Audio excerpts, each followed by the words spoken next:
الحمد للہ کفا وسلام علی عبادہ الذین اصطفى اما بعد اعوذ باللہ من الشیطان الرجیم بسم اللہ الرحمن الرحیم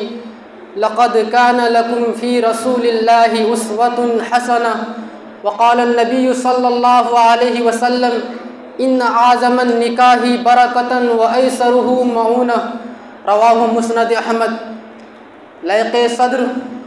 حکم صاحبان، مہمانان اعظام اور چمن نوریہ کے شگفتہ پھولوں، آج کی اس نورانی محفل میں جس عنوان پر لب کشائی کرنے کی سعادت ملی ہے وہ ہے جہیز ایک ناسور۔ حضرات گرامی،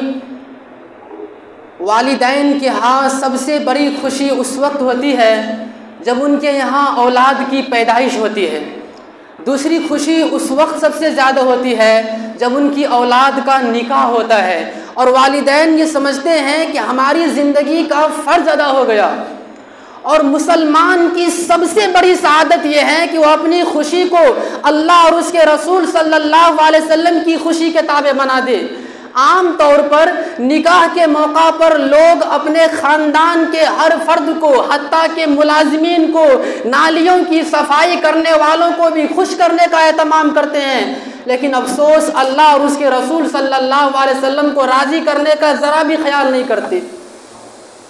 نکاح عین تقاضۂ فطرت اور انسان کی بنیادی ضرورت ہے۔ جس طرح کھانا، پینا، پہننا انسان کی ضروریات میں شامل ہے، اسی طرح ایک عمر کو پہنچنے کے بعد نکاح کرنا بھی بشری زندگی کا ایک لازمہ حصہ ہے۔ اس کے بغیر زندگی گزارنا ناممکن ہے، چاہے مرد ہو یا عورت، امیر ہو یا غریب۔ اسی بیس پر اسلام نے نکاح کو آسان سے آسان اور پورے سادگی کے ساتھ انجام دینے کا حکم دیا، اور اس نکاح کو عبادت سے تعبیر فرمایا اور معاشرے میں بڑھتی ہوئی بے حیائی پر پابندی لگانے کا ایک مؤثر ہتھیار شمار کیا، اور فرمایا ان اعظم النکاح برکۃ وایسرہ معونہ، سب سے زیادہ بابرکت نکاح وہ ہے جس میں خرچ کم سے کم ہو، تاکہ غریب سے غریب شخص بھی اس نعمت سے محروم نہ رہے۔ لیکن افسوس ہمارے ظالم معاشرے نے اس کو مشکل سے مشکل بنا دیا۔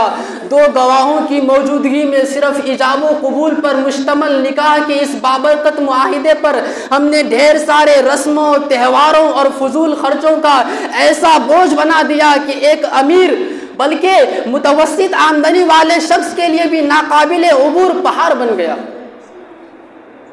ان رسومات میں سے جن رسموں کی سب سے زیادہ اہمیت دی جاتی ہے وہ جہیز اور بارات ہے، اور یہ وہ رسمیں ہیں جن میں ان پڑھ ہی نہیں بلکہ پڑھے لکھے حضرات بھی شامل ہیں، اور صرف لڑکی والے نہیں، صرف لڑکے والے نہیں بلکہ لڑکی والے بھی اپنی شان و شوکت کا اظہار کرنے کے لیے جہیز کی نمائش کرتے ہیں،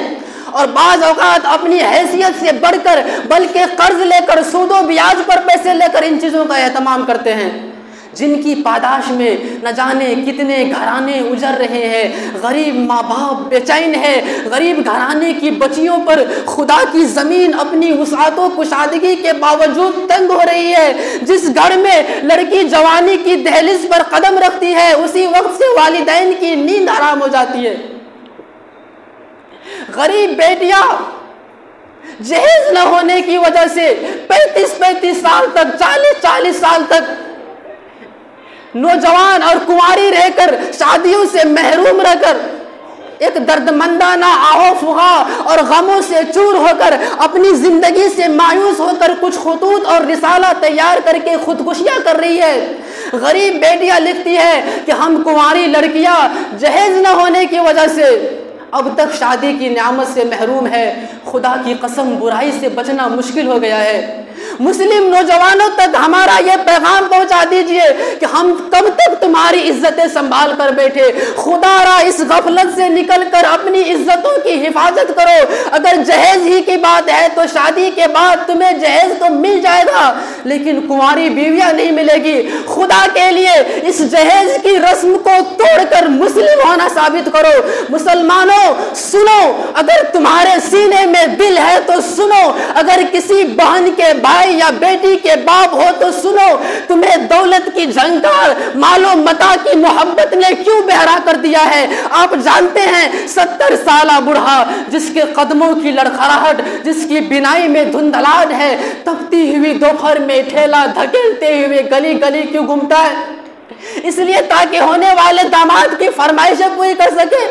ہم بھی کیسے ظالم ہیں کہ عزت اور ذلت کے پیمانے خود کر لیتے ہیں اور پھر انہیں خدائی قانون کا درجہ دے کر خدا کے کمزور بندوں پر مسلط کر دیتے ہیں۔ نہ معلوم ہمارے ان خود ساختہ اور جھوٹے پیمانوں نے کتنی عفیف ماؤں بہنوں کو ہوسناک نظروں کا سامنا کرنے اور بڑے لوگوں کے گھروں میں جھاڑو پوچھا لگانے پر مجبور کر دیا، کتنے ہی ضعیف العمر باپوں سے دن کا سکون اور رات کی نیند چھین لی،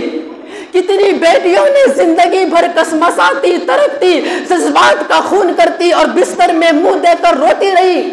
نتیجہ یہ نکلا کہ ہسٹیریا کے دورے پڑنے لگے، نفسیاتی بیماریوں نے انہیں پاگل کر دیا، نام نہاد روحانی معالجوں اور تعویذ فروشوں کا دروازہ کھٹکھٹایا گیا۔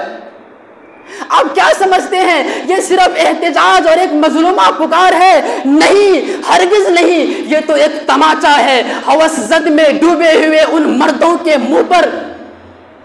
جو محبت اور انسانیت، حیا اور وفا، صورت اور سیرت، دینداری اور اخلاق، ہر چیز پر مال و دولت کو ترجیح دیتے ہیں، جن کی حریصانہ فرمائشوں اور شیطانی مطالبات نے لاکھوں بہنوں اور بیٹیوں کو خودکشی کرنے پر مجبور کر دیا۔ بے شک خودکشی کرنا حرام ہے، مگر اس پہلے حرام پر اکسانے والا وہ ظالم معاشرہ ہے جس نے جہیز جیسی رسم کو ایک قانون بنا دیا ہے۔ یہ مسلمان ہے، یہ اس نبی کا دم بھرنے والے ہیں جس نے 11 عالی النسب خواتین سے شادی کی، مگر آپ کے گھر میں جو بھی آئی صرف 3-4 کپڑوں میں آئی، نہ دسیوں جوڑے، نہ سونے چاندی کے زیورات، نہ بستر، نہ تکیے، نہ پلنگ، نہ کھاٹ، نہ سواریاں، حالانکہ ان میں سے کسی کا باپ قبیلے کا سردار تھا، کوئی بہت بڑا تاجر، کوئی لاکھوں میں کھیلتا تھا، کوئی وسیع و عریض جائیداد کا مالک۔ دلہن کے گھر سے کھانے کا تو سوال ہی پیدا نہ ہوتا تھا۔ کیا اثار ہے اس ماں باپ کا جس نے بیٹی کو جنم دینے کے بعد تکلیفیں برداشت کر کے اسے پالا پوسا، اس کی تعلیم و تربیت پر اپنا سب کچھ لٹا دیا، پھر جب خدمت کے قابل ہوئی تو اپنے سینے پر پتھر رکھ کر دوسرے کے حوالے کر دیا۔ اور کتنے سنگ دل ہے جن کی نظر نہ صورت پر، نہ سیرت پر، نہ تعلیم پر، نہ تربیت کے اثار پر، نہ ماں باپ کی قربانی پر، ان کی نظر تو بس جاہلی رواج پر ہے۔ کیسے سمجھایا جائے کہ جہیز کا مطالبہ ظلم ہے،